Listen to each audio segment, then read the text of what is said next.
선비님, 이 밤이 영원했으면 좋겠어요.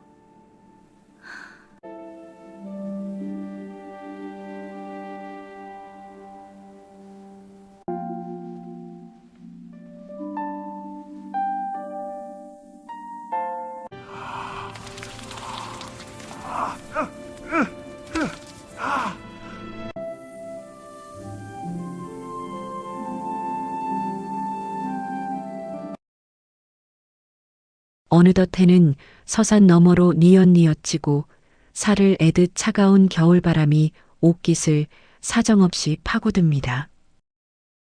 저기 저 터덜터덜 걷는 사내를 보시지요. 한때는 한양 땅에서 내노라 하는 가문의 금지옥엽이었으나 이제는 다 떨어진 갓에 해진 도포자락을 휘날리는 처량한 신세가 된 김선비입니다. 부모님 여의고 가세가 기울어 남은 것이라곤 딱 하나, 이 깊은 산골 골짜기에 버려진 폐가 한 채뿐이지요.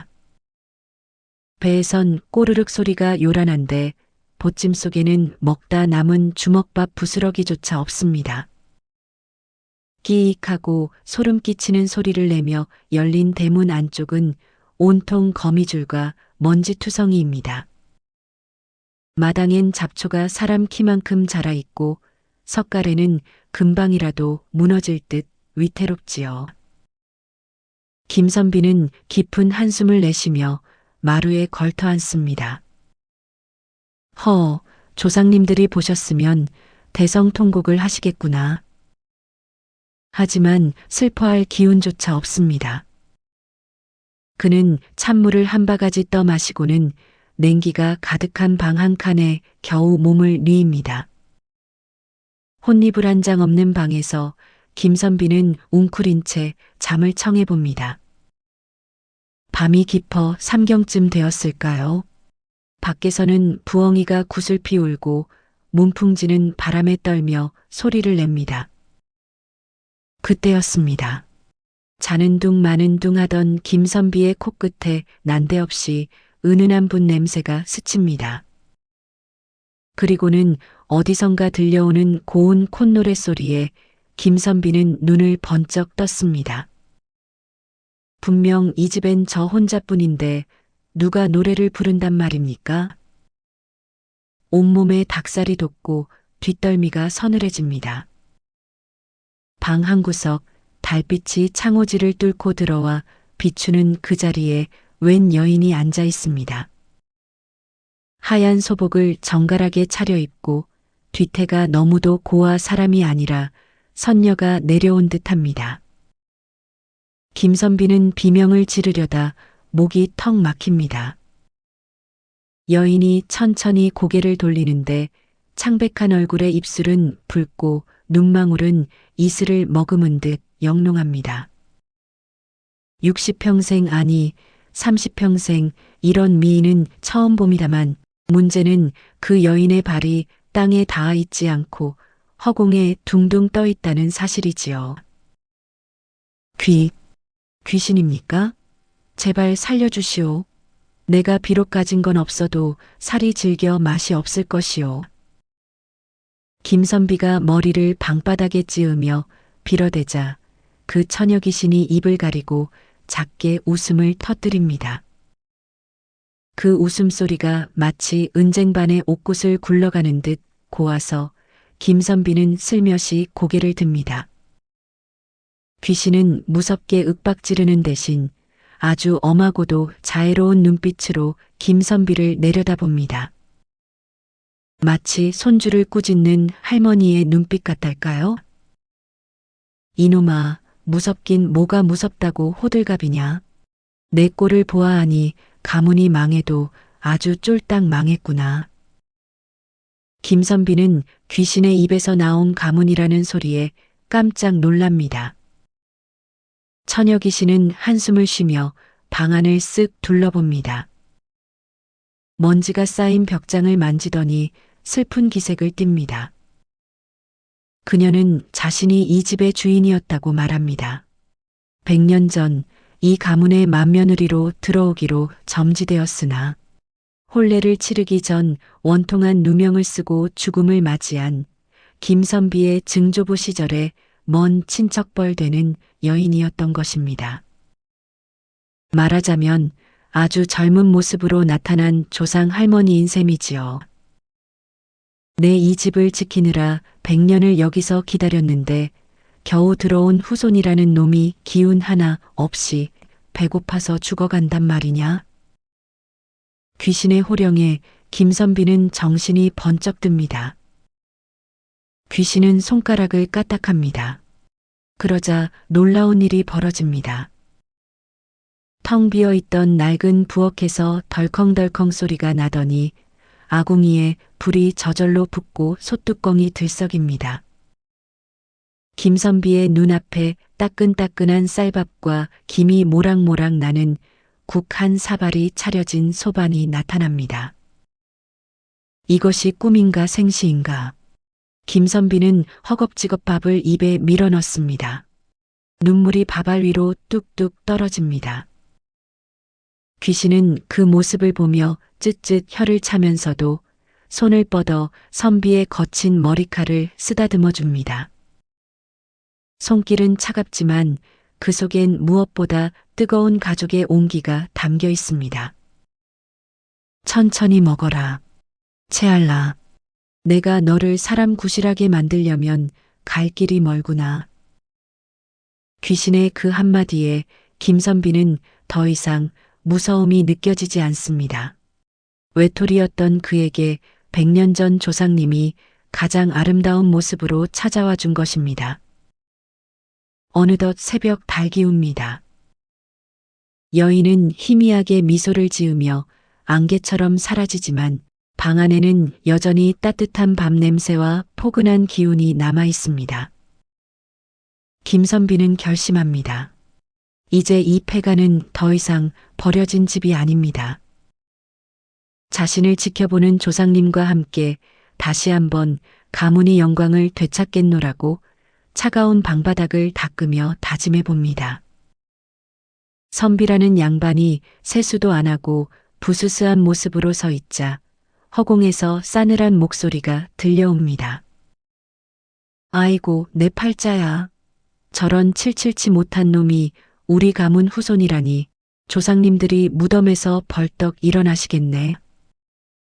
깜짝 놀라 뒤를 돌아보니 어제의 그 고운 처녀 귀신이 팔짱을 낀 채 공중에 떠서 김선비를 매서운 눈초리로 쏘아보고 있습니다. 김선비는 무서워 도망치려 하지만 귀신의 잔소리가 더 빠릅니다. 야 이놈아. 갓은 삐뚤어졌고 도포 자락에 묻은 저 밥풀대기는 언제 뗄 거냐? 마당의 잡초는 왜 안 뽑으며 장독대는 왜 저리 비워뒀어? 귀신은 손가락으로 여기저기를 가리킵니다. 그 손가락 끝이 닿는 곳마다 먼지가 풀썩 일어납니다.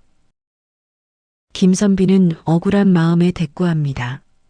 귀신님, 제가 배운 게 글공부뿐이라 살림은 도무지 모릅니다. 그러자 귀신이 깊은 한숨을 내쉬며 자기소개를 시작합니다.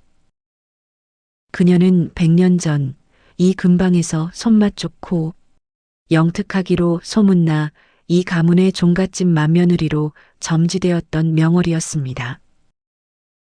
비단 짜는 솜씨는 궁중에서도 탐을 냈고 그녀가 담근 장맛은 죽어가는 사람도 살린다는 소문이 자자했지요. 하지만 시세 많은 무리의 음모로 혼례 이틀 전 원통하게 눈을 감아 이 집을 떠나지 못하고 머물러 있었던 것입니다. 내가 살아서 이 집에 들어왔으면 벌써 기와가 번쩍번쩍했을 게다. 명월은 이제 무서운 귀신이 아니라 무서운 살림 선생님으로 돌변합니다. 자, 멍하니 있지 말고 빗자루 들어라. 저기 우물가 가서 물 떠오고 마루 밑 먼지까지 싹싹 닦아내. 김선비는 귀신의 호령에 홀린 듯 움직입니다. 귀신이 손짓하면 무거운 가구들이 둥둥 떠올라 먼지를 털어내고 선비는 땀을 뻘뻘 흘리며 걸레질을 합니다.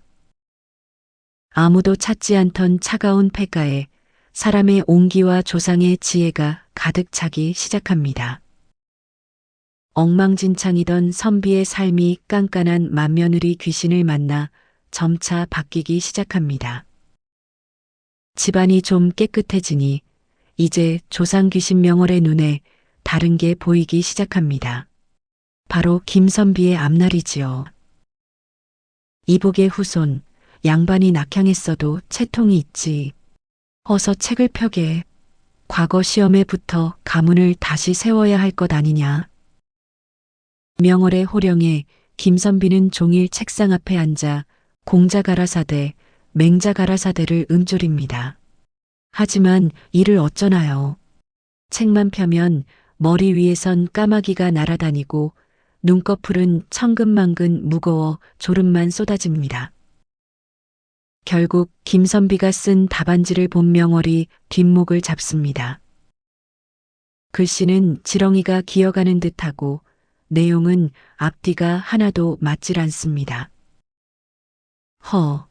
내가 100년을 기다려 만난 후손이 문장에는 영 소질이 없구나. 명월은 한숨을 내쉬며 고민에 빠집니다. 명월이 한숨 섞인 호령을 내리던 그 밤이었습니다. 마침 산길을 잃고 폐가 앞을 지나던 한 노파가 대문 앞에 주저앉아 대성통곡을 하는 게 아니겠습니까? 아이고, 내 팔자야. 죽기 전에 우리 아들놈 진심 한 번만 들어봤으면 원이 없겠네. 그 소리를 들은 명월의 눈이 번쩍 뜨였습니다. 이복의 후손, 너는 글은 못 써도 남의 말 들어주는 귀는 순하지 않으냐? 내가 저 노파 뒤에 붙은 사연을 내 귀에 속삭여 줄 테니 너는 그저 입만 빌려주거라. 김선비가 얼떨결에 명월의 말대로 노파의 등을 토닥이며 속마음을 짚어내자 노파는 살아있는 부처님을 배웠다며 품에 있던 엽전 몇 푼과 귀한 달걀을 내놓았습니다.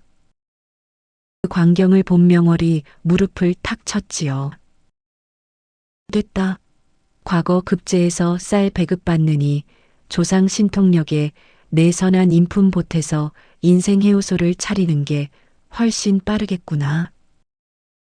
이렇게 해서 붓 대신 사람 마음을 닦아주는 김선비의 기막힌 상담소가 문을 열게 되었습니다.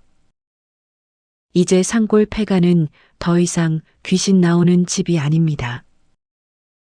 전국 팔도에서 소문을 듣고 찾아온 사람들로 발 디딜 틈이 없지요. 그런데 이 사람들이 왜 왔나 보니 배를 채우러 온 게 아니라 마음을 채우러 왔답니다. 김선비는 마루에 정갈하게 앉아 손님을 맞이하고 그 옆에는 보이지 않는 조상귀신 명월이 부채질을 하며 손님들의 관상을 훑어보고 있습니다. 첫 번째 손님으로 고을의 박 노인이 찾아왔습니다. 깊은 한숨을 내쉬며 말하길, 선비님, 우리 막내놈이 장가갈 생각은 안 하고 허구한 날, 술만 마시니 내 속이 타들어갑니다. 김선비가 어찌할 바 몰라 할 때 옆에서 명월이 귓속말을 합니다. 저놈 손을 봐라. 술 냄새가 아니라 흙 냄새가 진동을 하는구나. 술 마시는 게 아니라 산에 약초 캐러 다니는 게다. 김선비가 그대로 전합니다. 어르신, 아드님 손을 보십시오. 그놈은 술꾼이 아니라 아버님 다리 아픈데 쓸 약초를 찾으러 산을 타는 효자입니다. 박 노인이 깜짝 놀라 아들 손을 보니 과연 흙대가 가득합니다. 노인은 눈물을 쏟으며 고맙다고 인사를 건넵니다. 이번엔 형제가 서로 멱살을 잡을 기세로 들어옵니다. 부모님이 남긴 놈 몇 마지기 때문에 원수가 된 모양입니다. 명월이 그들을 보더니 혀를 쯧쯧 찹니다. 저기 동생 놈 품 안을 봐라. 형님 줄라고 산 고운 비단신이 들어있네. 형은 또 어떻고? 동생 약값 하려고 제 문서를 챙겨온 게야. 김선비가 엄한 목소리로 꾸짖습니다. 내 이놈들. 서로를 생각하는 마음은 보물보다 귀한데 고작 땅 때문에 천륜을 저버리려느냐. 선비의 호령에 형제는 서로의 품속에 숨긴 선물을 확인하고는 부둥켜 안고 통곡을 합니다. 구경하던 마을 사람들도 박수를 칩니다. 명월은 단순히 때려 맞추는 게 아닙니다. 100년을 이 집에서 머물며 수많은 사람의 생로병사를 지켜본 해안이 있지요. 게다가 가끔은 귀신의 힘으로 상대방의 진심을 영상처럼 선비의 눈앞에 보여주기도 합니다. 선비는 그저 명월이 보여주는 대로 들려주는 대로 말할 뿐인데 사람들에게는 천하의 명이요 살아있는 신선이라 칭송받게 됩니다. 엽전 꾸러미는 마루 밑에 차곡차곡 쌓이고 폐가에는 웃음소리가 끊이지 않습니다. 그러나 평화롭던 산골 폐가에 먹구름이 끼기 시작합니다. 이 고을의 욕심쟁이로 소문난 사또와 그에게 아첨하며 백성들의 고열을 짜내는 악질 부자가 손을 잡은 것이지요. 그 폐가에 돈더미가 쌓였다지.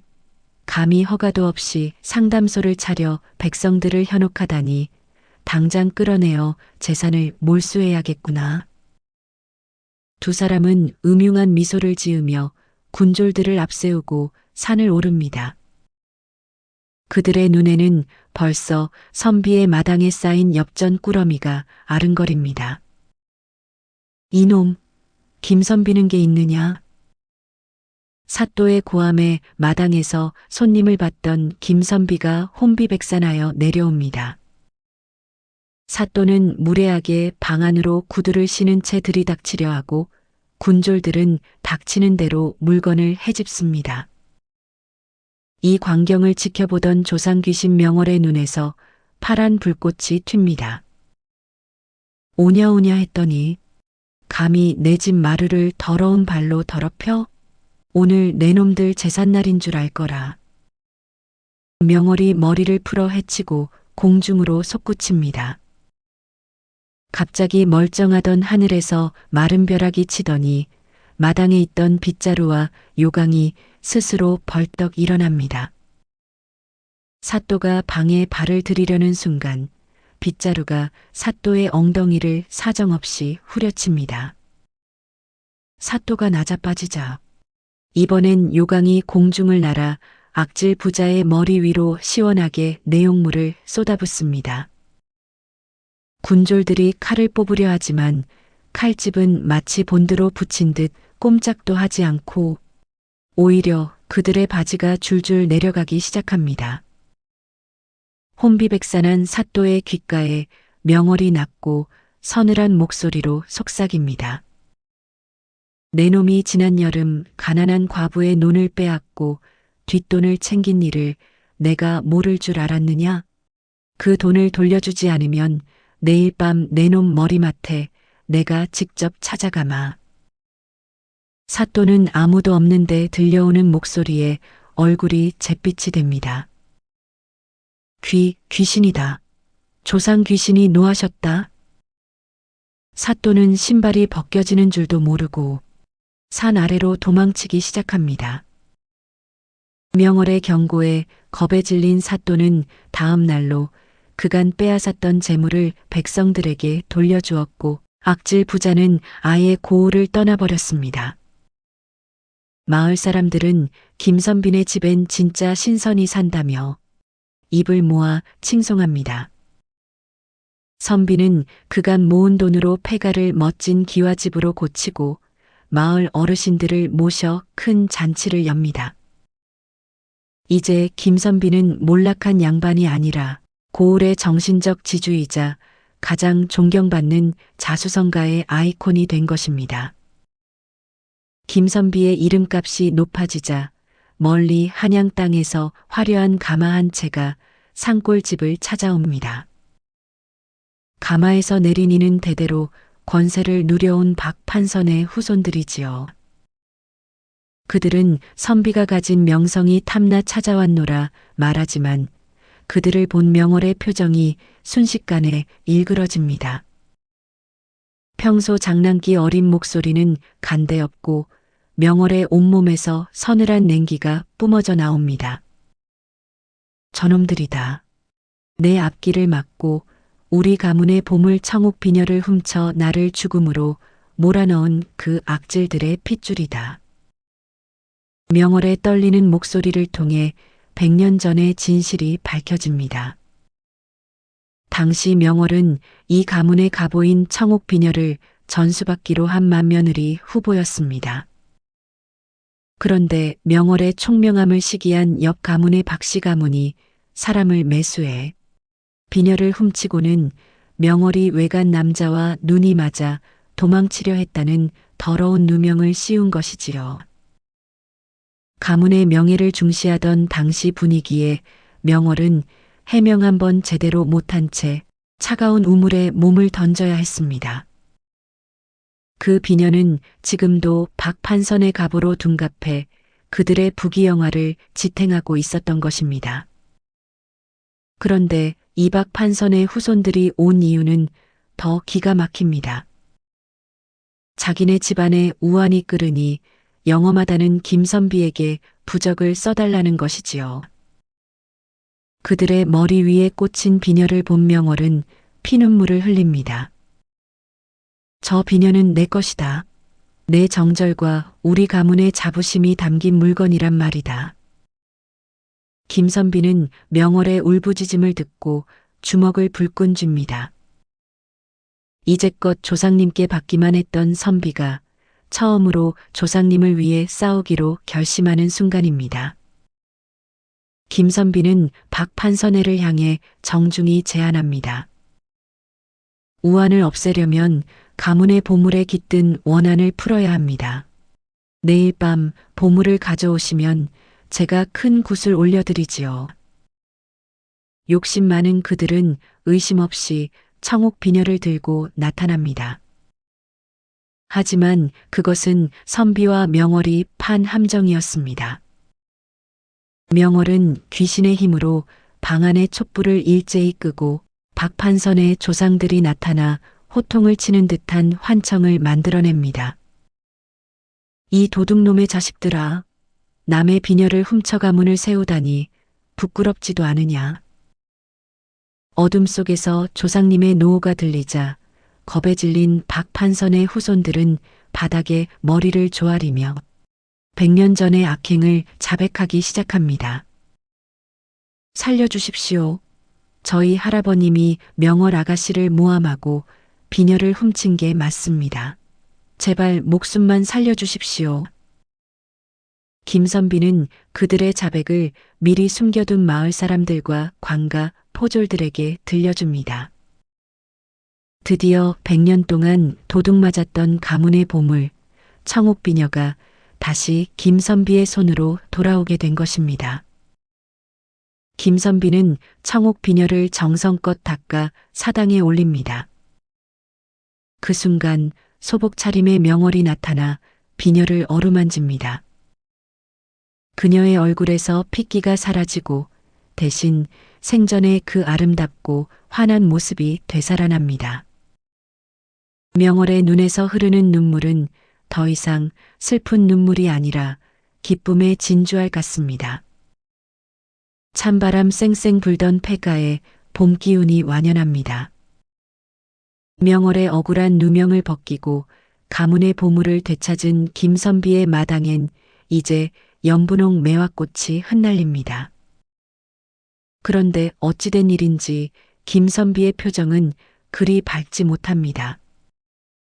명월의 몸에서 전보다 더 투명하고 영롱한 빛이 뿜어져 나오기 때문이지요.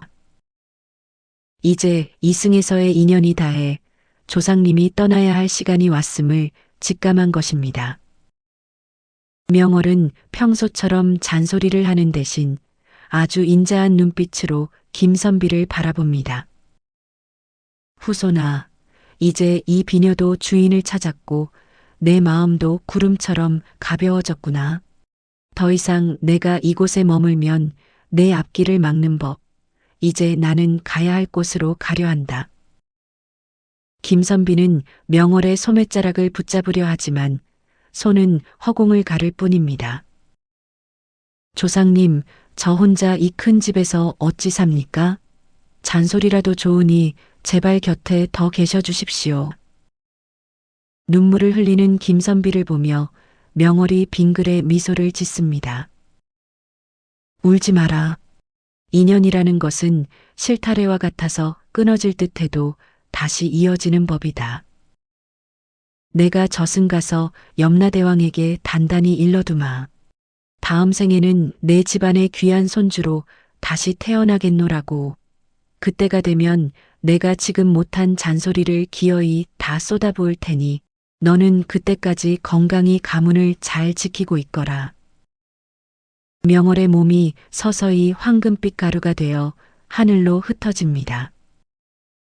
조상님, 할머니, 김선비의 외침이 산골짜기에 메아리칩니다. 하지만 돌아오는 건 포근한 봄바람뿐이지요. 명월이 떠난 자리에 청옥 비녀만이 은은하게 빛나고 있습니다. 김선비는 이제 더 이상 허당 선비가 아닙니다. 명월에게 배운 삶의 지혜와 따뜻한 마음을 바탕으로 어려운 이웃을 돕고 학문에도 정진하며 고을에서 가장 덕망 높은 어른으로 늙어갑니다. 세월 앞에 장사 없다고들 하더니 그 꼿꼿하던 김선비도 어느덧 눈가에 주름이 자글자글한 백발 할아버지가 됐습니다. 그런데 이 양반 늙어서도 버릇 하나 못 고쳤어요. 여전히 갓은 삐딱하게 쓰고 다니고 덤벙대기는 예나 지금이나 똑같습니다. 그러던 어느 봄날입니다. 마당에 매화꽃이 눈송이처럼 날리는데 아들놈이 방에서 갓 태어난 손녀딸을 안고 버선발로 뛰어나옵니다. 아버님, 아버님, 이 아기 눈매 좀 보십시오. 아버님이 입에 침이 마르도록 말씀하시던 그 비녀 속 조상님이랑 어쩜 이리 판박입니까? 김선비가 떨리는 손으로 아이를 건네받아 안습니다. 아이가 눈을 말똥말똥 뜨더니 할아버지 얼굴을 빤히 쳐다보네요. 보통 아기 같으면 낯설어 울 법도 한데 이놈은 아주 당차기가 예사롭지 않습니다. 그러더니 갑자기 작은 고사리 손을 쑥 뻗더니만 김선비의 삐뚤어진 각근을 툭 하고 낚아채는 게 아니겠습니까? 그 순간 김선비의 귓가에 잊을 수 없는 그 까칠하고도 정겨운 목소리가 환청처럼 들려옵니다. 이놈 후손아, 내가 없으면 아주 머리부터 발끝까지 엉망진창이구나. 늙어서도 가끈 하나. 제대로 못 매니 내가 다시 안 오고 배기겠느냐. 김선비는 눈물이 핑 도는데 웃음이 핑 나옵니다. 오냐 왔구나. 이 잔소리쟁이 조상님이 기어이 내 손주로 다시 왔어. 아이는 뭘 아는지 모르는지 할아버지 수염을 꽉 잡고 방긋방긋 웃어댑니다. 100년이라는 긴 시간을 뱅글뱅글 돌아 처음엔 무서운 귀신과 철없는 후손으로 만났던 두 사람이 이제는 인자한 할아버지와 영특한 손녀딸로 다시 마주 앉았습니다. 참으로 기막히고도 아름다운 인연이지요. 가만히 생각해보면 우리네 인생도 이와 다를 게 하나 없습니다. 지금 내 곁에서 손을 잡아주는 배우자, 속을 썩이다가도 웃음을 주는 자식, 그리고 눈에 넣어도 아프지 않을 손주들. 어쩌면 이들이 아주 먼 옛날 나를 그토록 아끼고 보살펴주던 조상님이 보고 싶다 노래를 부르다 다시 찾아온 귀한 손님은 아닐는지요? 김선비와 명월이의 이야기를 귀 기울여 들어주신 여러분, 참으로 고맙습니다. 여러분 가정에도 언제나 조상님의 따뜻한 보살핌이 가득하고 집안 구석구석 웃음꽃이 활짝 피어나길 간절히 빌겠습니다. 부디 건강하시고 하늘만큼 땅만큼 큰 복 누리며 사십시오.